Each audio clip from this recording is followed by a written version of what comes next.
Now I'm gonna butcher this last name. Androlli-Comstock. Did I get that right? Very close, very close. It's Andreoli like ravioli. It's Italian. So let me redo this because I can edit because we are pre-recording. We have been blessed by creation and community. The injustice of extractive relationships and systemic racism have fractured both. Let's Talk Rev is all about providing tools and access for communities to build power from the grassroots up for change at the policy level. Our guests are doing this in various ways. Sit back and enjoy this casual, spirited conversation with Rev. Let's Talk with Rev. Today we have with us a special guest, Rev Dr Lindsay Andreolli-Comstock. And we've also got with us our co-host today, Kyle Kreider.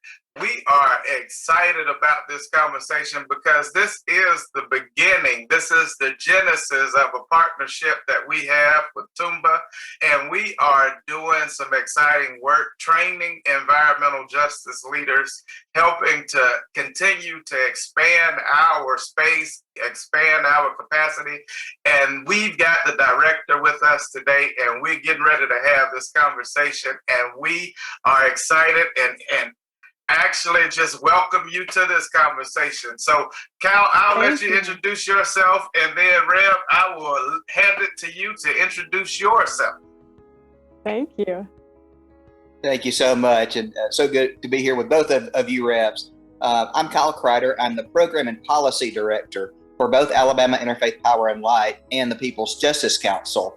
Alabama Interfaith Power and Light is a program of the People's Justice Council, as well as a chapter of National Interfaith Power and Light.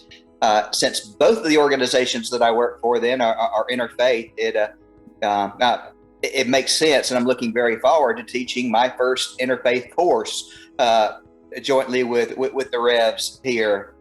So more about that soon, of course, but to you, Rev Dr. Lindsay.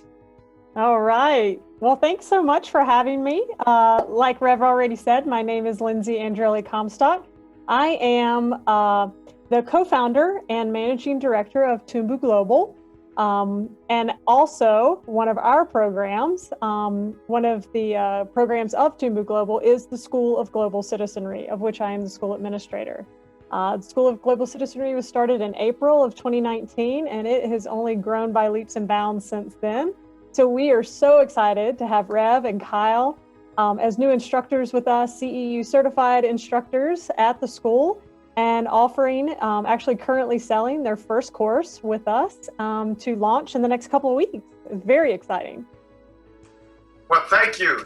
And listen, I am so glad that you reached out and offered us an opportunity to partner with you and to do this.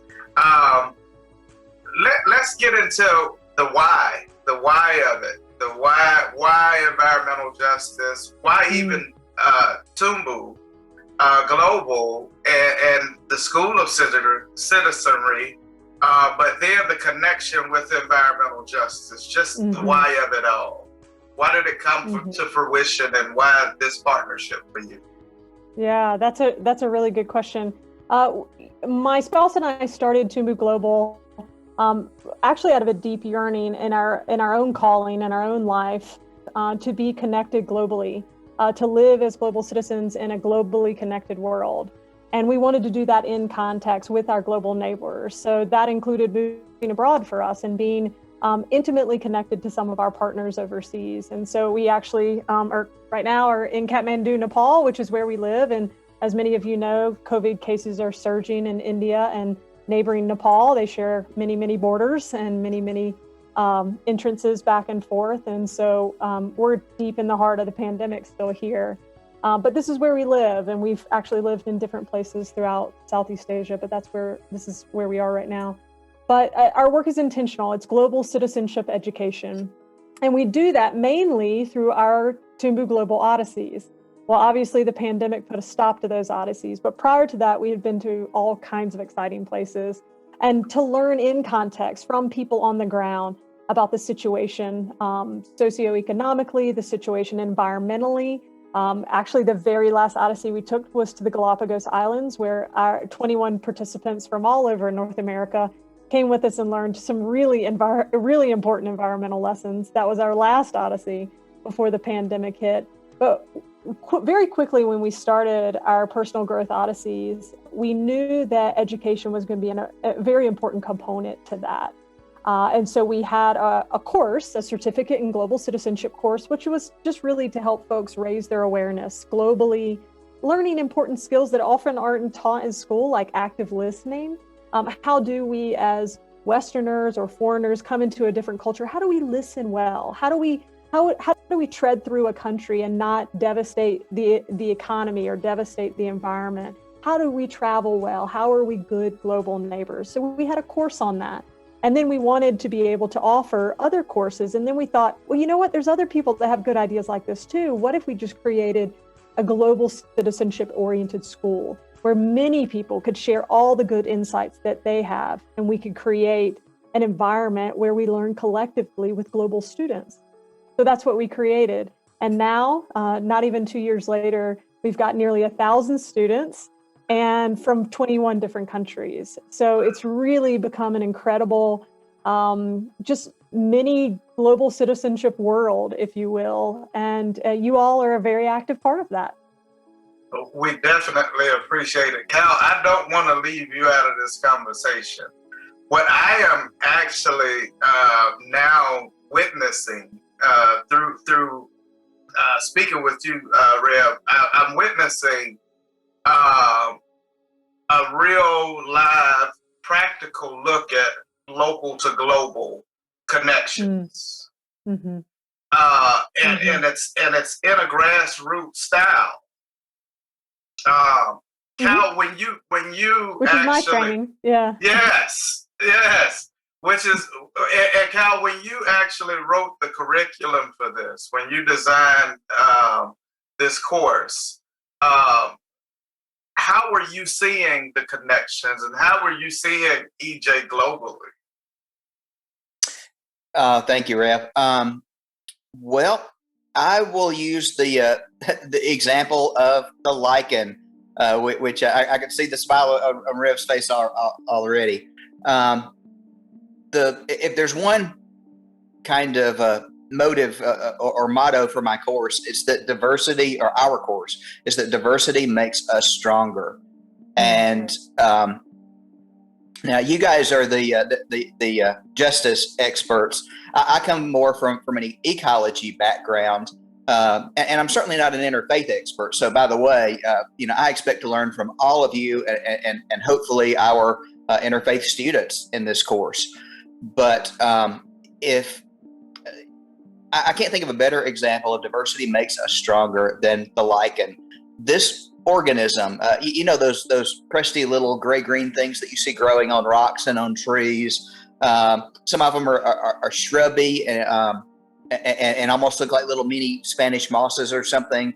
There's all sorts of different lichens, but these are a unique organism. First off, they're not a plant. They are a combination of organisms.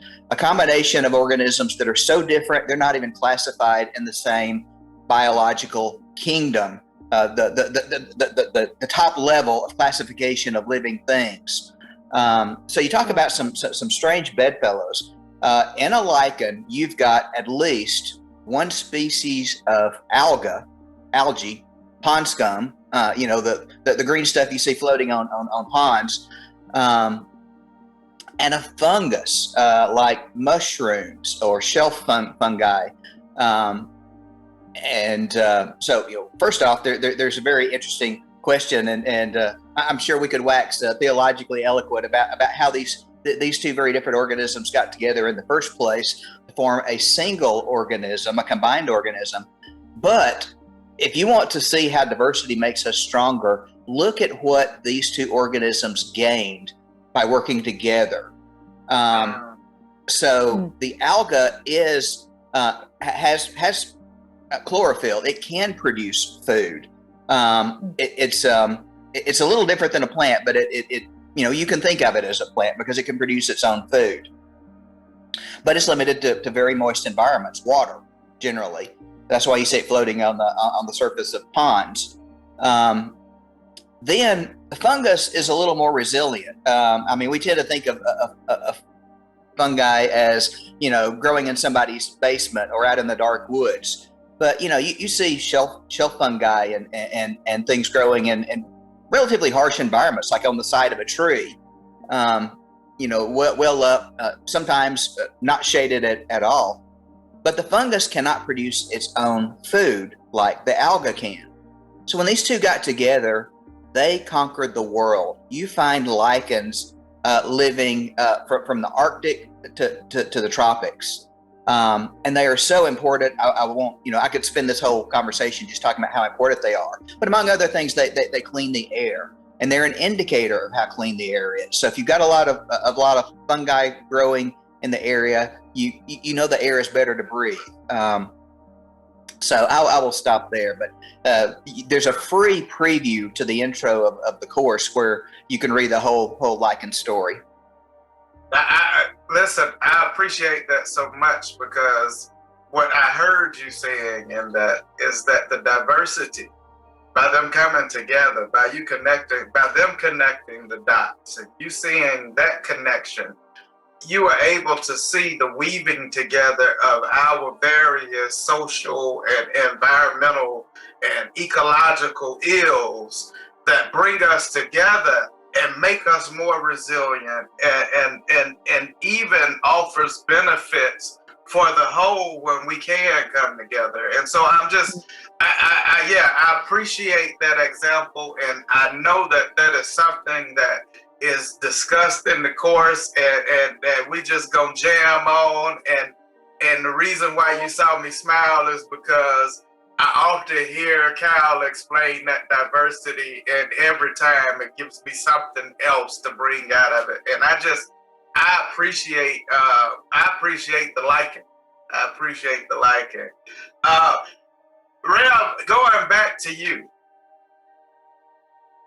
tell me more about these 1,000 students. And I'm amazed at 1,000 students after 2 years.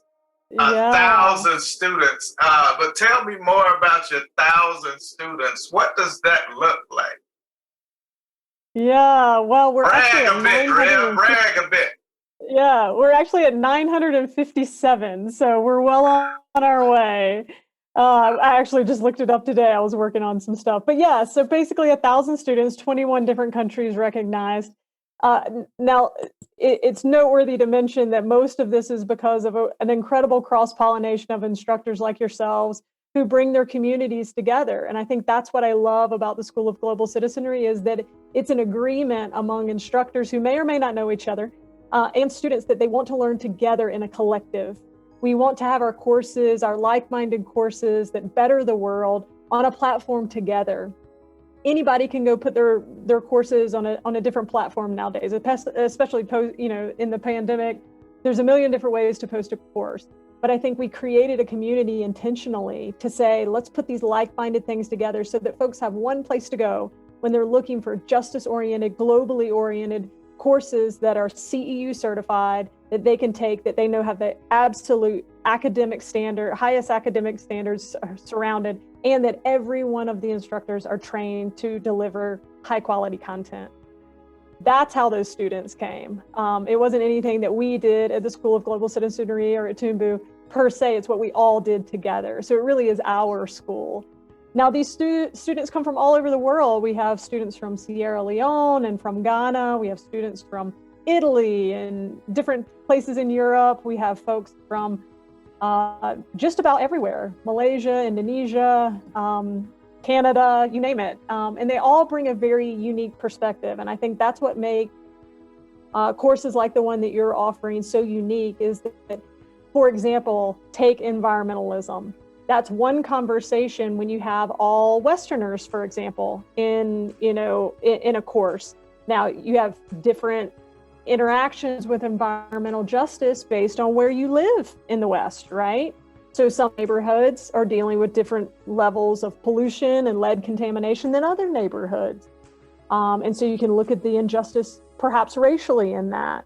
But then when you bring in somebody from a completely different continent, then you've got a whole nother conversation. So for example, we had a course where we talked about racism, and there were people in there that were refugees. Their view on racism, having been ousted from a country because of the color of their skin, was slightly different than their racism conversation happening in the West. Equally important, but slightly different. So it nuanced everyone's understanding of a very important topic, a very needed perspective, so that we are always leveling up and thinking globally. Because really, that's what we are. We are a global community, but are we constantly leveling up? We have to go from local to global and back to local constantly, I feel like, interactions to really be the well-rounded, citizens that we're supposed to be. And just simply by who's in the classroom, these virtual classrooms, that's happening over and over and over. And we're finding instructors are learning from their students and students are learning from instructors. And that's exactly what we want. We want a co-learning environment. I love it because I mean, in some of my international conversations, you do see that we all bring different perspectives to the discussion, and we all bring our various experiences to the discussion. And what is most beautiful to me in those settings is that we can all bring that to the table and still find some common ground. Absolutely. For us to advocate for justice and for peace and for equity. It's amazing to me just to have an opportunity to sit in a room and learn amongst others who've experienced life in a different part of the world, not the States, but in a different part of the world. People who carry a different accent, maybe people who may have grown up in different circumstances, but all of us coming together in a learning setting under the same setting. And for me as a Christian faith person, I'd say we all the same size under the shadow of the cross. We're all the same size in that classroom, and all of us have valued experience that we bring to the table in that classroom. And I am excited and looking forward to it. Kyle, how about you? You excited about it? Amen, Rev. Very excited.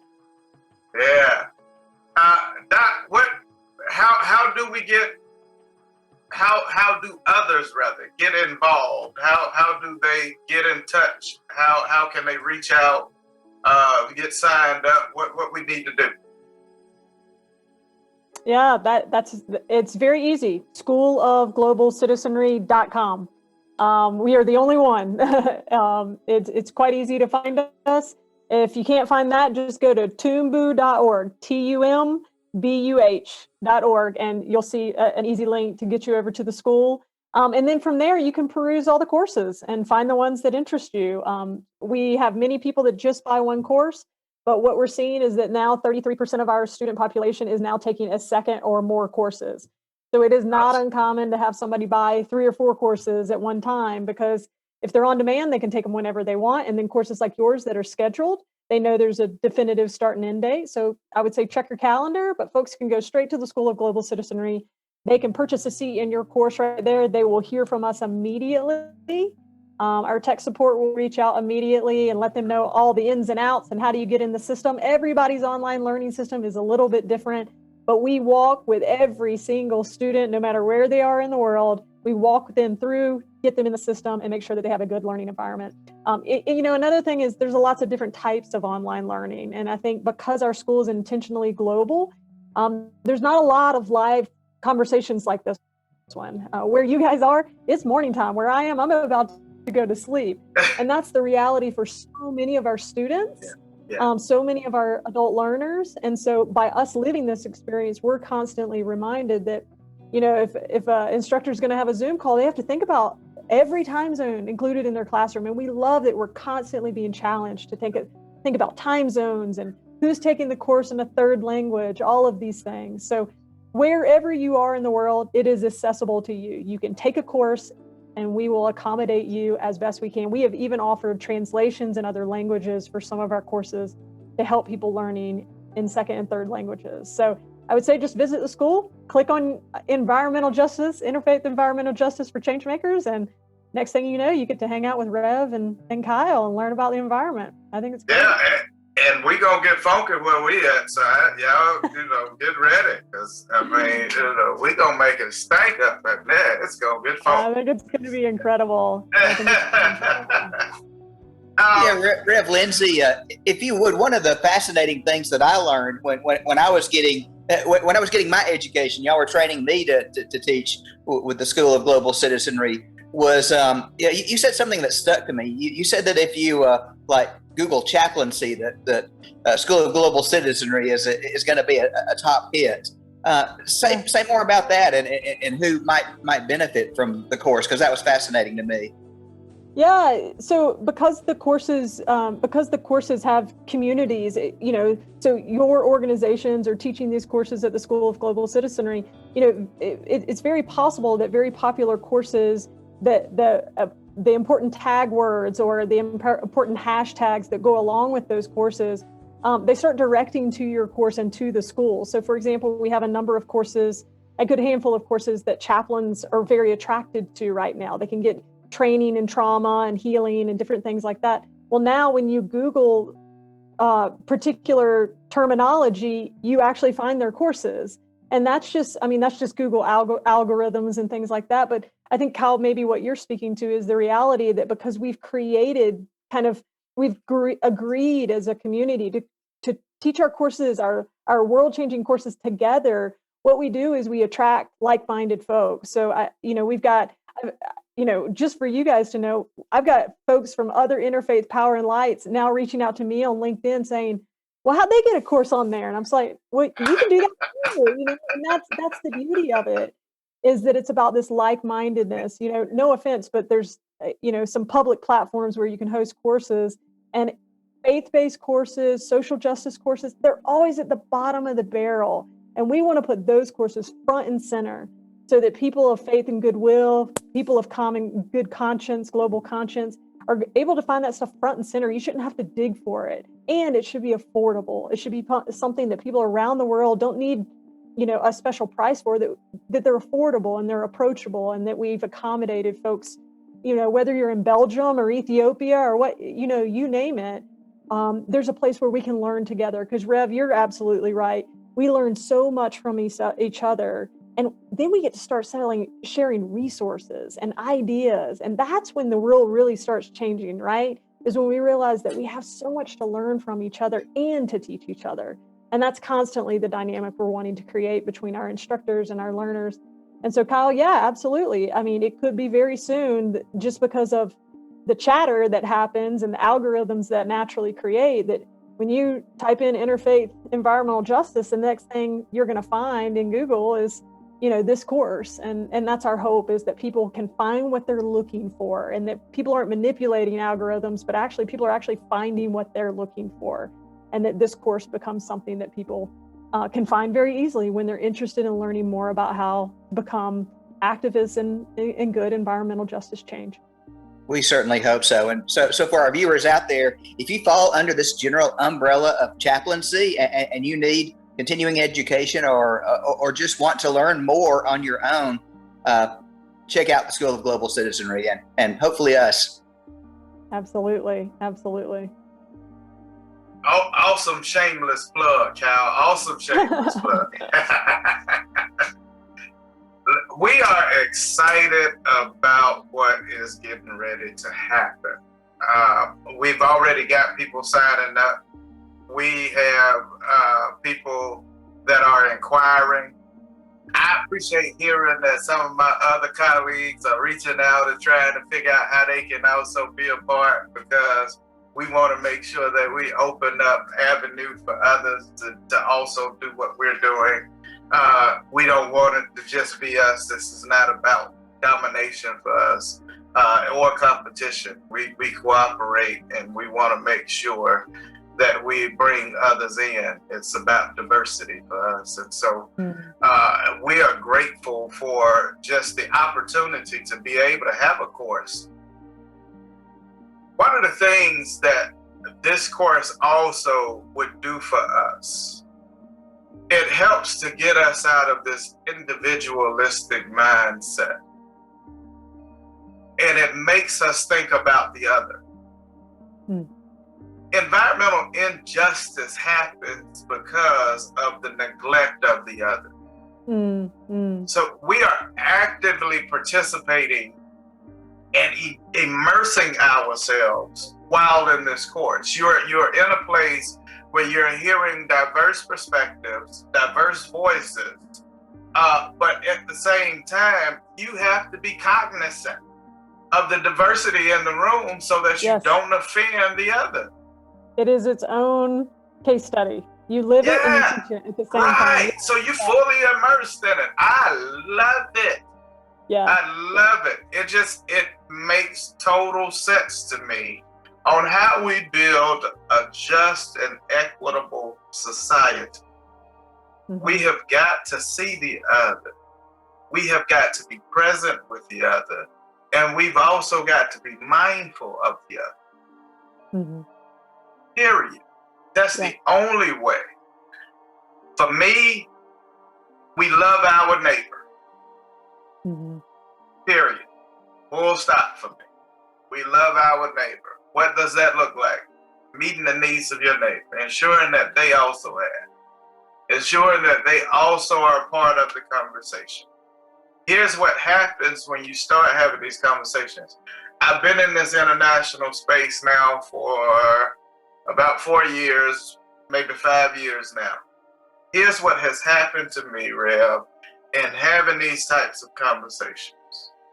It has made me more considerate. Period.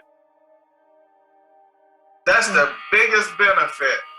I mean, there's been multiple benefits, but the greatest benefit to having these types of conversations and being in these spaces, I'm more considerate of other people. I see them now. Yeah, the world's a big place. We have a lot to still learn. Yeah, absolutely. And you find your place in that big old place. And you find out your place ain't so big. To become global neighbors it's not something that I don't think we were taught it. There's a lot of countries in the world that by the very nature of their need are very globally minded. But I think in the West, we have this misconception that we have everything we need. Therefore, we don't need to be globally minded. And I think if this pandemic has taught us anything is we are all intimately connected.